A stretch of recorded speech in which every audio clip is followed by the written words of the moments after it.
ఆరోగ్యాభిలాషులందరికీ నా హృదయపూర్వక నమస్కారములు. మెటబాలిజం అంటే జీవక్రియ.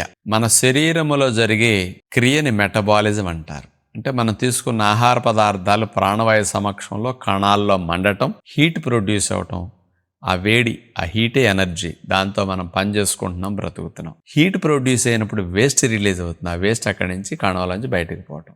ఈ కణములో జరిగే ఈ క్రియను జీవక్రియ, మెటబాలిజం అంటారు. ఈ కణాల్లో జరిగే మెటబాలిజం అనేది బాగా జరిగితే మనం యాక్టివ్గా, చురుగ్గా ఉంటాం.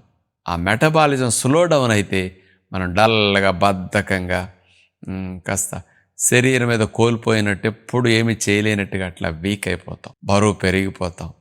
అంటే మెటబాలిజం చురుగ్గా ఉండాలి, మెటబాలిజం స్లో డౌన్ అవ్వకూడదు. పొయ్య రగులుతో మండుతుంటే చూడండి ఎట్లా ఉంటుంది. పొయ్యి ఆరిపోయే స్థితికి వస్తుంది కదా.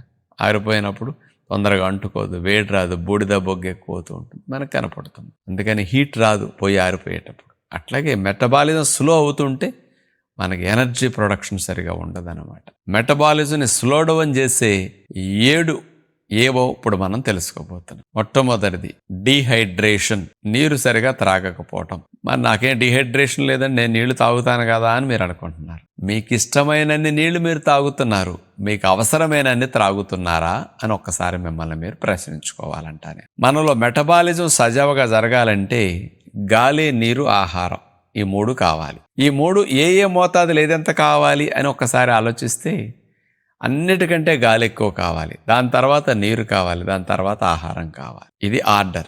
ఈ నేచర్లో కూడా చూడండి, గాలి ఎక్కువ ఉంటుంది, తర్వాత నీటి శాతం, తర్వాత ఆహారం అంటే నేల. ఇవన్నీ ఎట్లా రేషియో ఉన్నాయి మన బాడీలో. నేచర్ కూడా అంతే. అందుకని ఆహారము, నీటి విషయంలో ఈ నేచర్లో 3 వంతుల నీళ్లు 1 వంతు భూమి ఉన్నట్లే, అట్లాగే మన శరీరంలో కూడా 3 వంతుల నీరు 1 వంతు పదార్థం ఉన్నది. దీనికి తగ్గట్టు మనం చూస్తే మరి 3 వంతులు నీరు త్రాగాలి, 1 వంతు ఆహారం తినాలి. మరి ఎలా తీసుకుంటున్నాం మనం ఈ రోజున?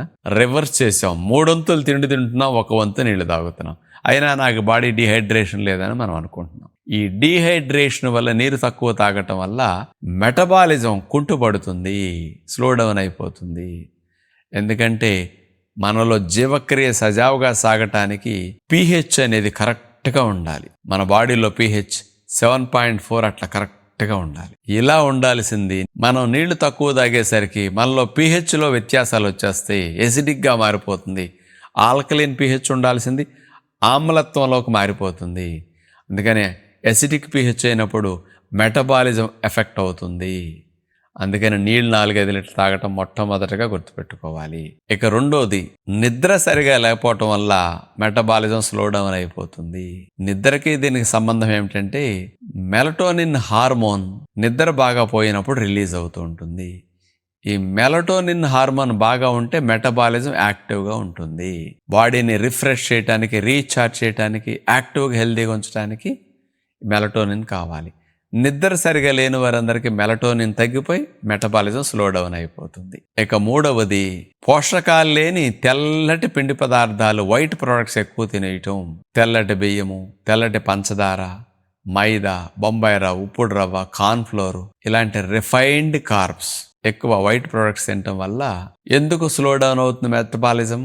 ఇందులో vitamin C, vitamin A, vitamin E, B complex, కొన్ని అమైనో యాసిడ్స్, మంచి ప్రోటీన్స్, ఇవన్నీ కావాలి కదా. మెటబాలిజం జరగాలంటే జీవక్రియకి పోషకాలు కావాలి.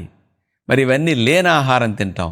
అందుకని మెటబాలిజం వల్ల స్లో డౌన్ అయిపోయి ఇవన్నీ కొవ్వుగా మారే ప్రక్రియ ఎక్కువగా జరిగిపోతూ ఉంటుంది. మెటబాలిజం స్లో డౌన్ అయిపోయి మనం బరువు పెరిగే మెకానిజం వల్ల పెరిగిపోతూ ఉంటుంది అనమాట. అందుకని పోషకాలు లేని ఆహారం మీ లోపల జీవక్రియ మందగించడానికి కారణమవుతుంది. ఇక నాలుగవది, high sugar drinks, cool drinks కానీ, ఇతర సాఫ్ట్ డ్రింక్స్ కానీ, ఇట్లాంటివన్నీ కూడా ఇతర చక్కెరతో బాగా ఉన్న పదార్థాలు, ఇవన్నీ ఫ్రక్టోజ్ ఎక్కువ కలిగి ఉంటాయి. ఈ ఫ్రక్టోజ్ ఫుడ్స్ అన్నీ కూడా మెటబాలిజంని స్లో డౌన్ చేసేస్తుంటాయి. కార్న్ సిరప్, ఇట్లాంటివన్నీ చాలా వాడుతుంటారు కదా అన్నిట్లో. ఇవన్నీ మెటబాలిజం స్లో డౌన్ చేయడానికి ప్రధాన కారణం అందులో ఫ్రక్టోజ్ ఎక్కువ ఉండటం బాగా. ఇక ఐదవది తీసుకుంటే హార్మోన్ ఇన్బ్యాలెన్స్ చేసే ఫుడ్స్ అనమాట. అంటే మనం బాగా నూనెలో దేవిన స్వీట్స్, హాట్స్, బాగా అతి వేడికి గురి చేసిన పదార్థాలు, బాగా వేపినవి, మాడినవి, అట్లాగే packed foods, tinned foods, stored foods, process చేసినవి ఇట్లాంటి ఎక్కువగా తింటాం కదా, ఇవన్నీ బ్యాడ్ హార్మోన్స్ని పెంచేస్తాయి, మంచి హార్మోన్స్ని తగ్గించేస్తాయి, హార్మోన్ సమతుల్యతని దెబ్బతీసేస్తాయి. ఈ హార్మోన్స్ ఇన్బ్యాలెన్స్ వల్ల మెటబాలిజం స్లో డౌన్ అయిపోతుంది. 6వది హై కెఫిన్ ఫుడ్స్, అంటే కూల్ డ్రింక్స్, డార్క్ చాక్లెట్స్, కొన్ని బిస్కెట్స్, ఇట్లా కొన్ని ఐస్ క్రీమ్స్, కొన్ని రకాల ఫుడ్స్ ఇట్లా ఎక్కువ కెఫిన్ ఉపయోగించి తయారు చేస్తారు, కొన్ని డ్రింక్స్ లాంటివి. ఇవన్నీ ఈ కెఫిన్ ఏం చేస్తుందంటే తాగిన వెంటనే మీకు ఒక అరగంటలో బాగా హుషారు వచ్చి ఊపు అందేటట్టు చేస్తుంది అనమాట. తక్కువ సమయంలో ఎక్కువ ఎనర్జీ అయిపోయి ఎగ్జాస్ట్ అయిపోతారు. అందుకని మెటబాలిజం తర్వాత స్లో డౌన్ అయిపోతుంది. అందుకని ఎనర్జీ లెవెల్స్ బాగా డౌన్ అయిపోయి మెటబాలిజం వీక్ అవ్వటానికి, స్లో డౌన్ అవ్వటానికి కెఫిన్ పదార్థాలు ఎక్కువ కారణం. అందుకని ఈ రోజుల్లో యూత్ బాగా ఎక్కువ వాడుతున్నారు ఇట్లాంటి వాటిని. అందుకని ఊరికి అలసటకు గురవటానికి రీజన్ అదనమాట.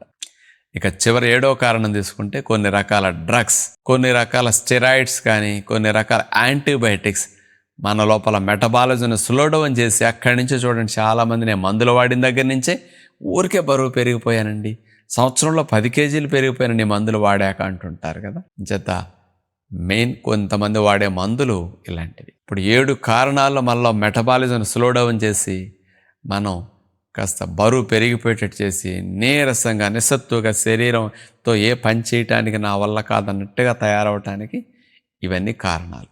కాబట్టి మెటబాలిజం యాక్టివ్ చేసుకోవటానికి, బాగా చురుగ్గా ఉండేట్టు చేసుకోవటానికి ఆహారపు అలవాట్లు మార్చుకుంటూ ఇట్లాంటి వాటిని మానేసి జీవనశైలిని న్యాచురోపతి విధానం ప్రకారం కాస్త మార్చుకుంటే చాలా యాక్టివ్గా, ఎనర్జెటిక్గా మనందరం ఉండొచ్చని విజ్ఞప్తి చేస్తూ నమస్కారం.